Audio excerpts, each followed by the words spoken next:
Et nous quittons momentanément Cannes pour Venise, où est exposé l'artiste allemand Sigmar Polke, disparu en 2010. Son œuvre est visible actuellement au Palazzo Grassi, le musée vénitien de François Pinault. Cette œuvre est multiforme. Elle emprunte à la peinture, la photographie, au cinéma ou à l'installation. Il est né dans l'ex-RDA et il a lancé un courant baptisé le réalisme capitaliste, assignant la plupart du temps un but politique à son travail. Sarah Lasserie nous le décrit.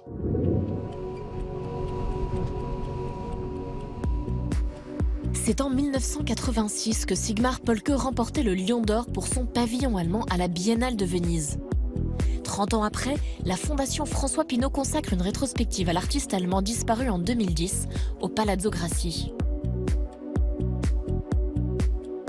Polke, je crois qu'il a défriché beaucoup de territoires avec une œuvre qui est extrêmement complexe, diverse, riche, qui est une œuvre qui ne se répète jamais. Il a ouvert beaucoup de voies pour les artistes qui ont envie de se frotter à la question du support, de la couleur, du rôle de la peinture dans un monde qui est de plus en plus dominé par la photographie, le cinéma, etc. Les images, mais des images qui n'ont plus de substance. Né en 1941 en Silésie, Polke était l'élève de l'artiste Joseph Beuys aux Beaux-Arts de Düsseldorf. C'est au début des années 60 qu'il fonde avec humour le réalisme capitaliste, comme une réponse critique au pop art américain, sa première marque de fabrique, la peinture sur trame.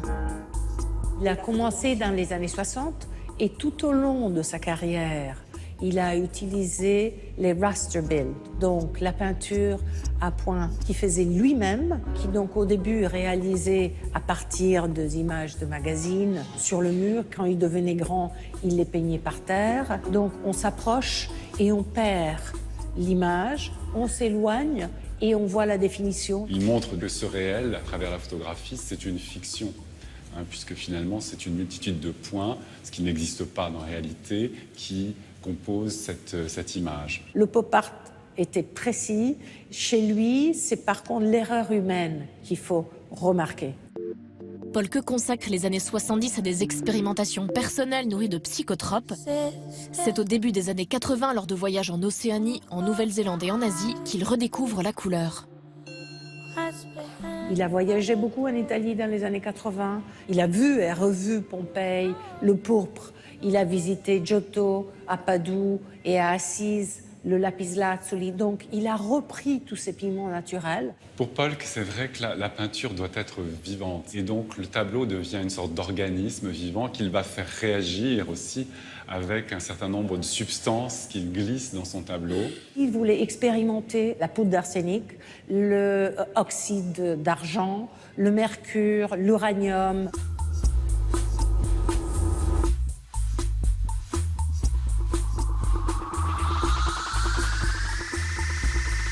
Et à la fin, il arrive à utiliser le violet en 82, qui devient sa couleur particulière, qu'il utilise d'abord dans le magnifique triptyque présenté ici, Negative Value 1, 2, 3. Nous, les spectateurs, on perçoit donc le cosmos. Dès le début des années 60, Polke délaisse la toile blanche pour peindre sur des supports en tout genre. Tissu, textile, papier peint. En 1992, il va plus loin et choisit de peindre le dos de la toile pour travailler la transparence, comme avec cette œuvre, Forêt tropicale. Il a utilisé des couches de bois pour composer la forêt tropicale. Il a appliqué des résines et des lacs qui complètent la composition. Et devant, si on se met devant, ça nous prend quand même pas mal de temps pour comprendre que tout le travail a été fait au dos du tableau. L'œuvre de Polke est éminemment politique. S'il crée une maison de pommes de terre en 1969 pour dénoncer la pauvreté, il peint aussi une série sur la Révolution française pendant la chute du mur de Berlin.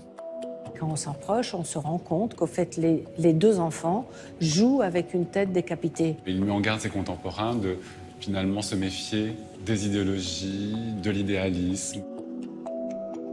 Sigmar Polke peint la frontière américano-mexicaine, les camps de concentration. Mais c'est aussi sa toile Fugitif qui résonne plus que jamais avec la situation des migrants aujourd'hui.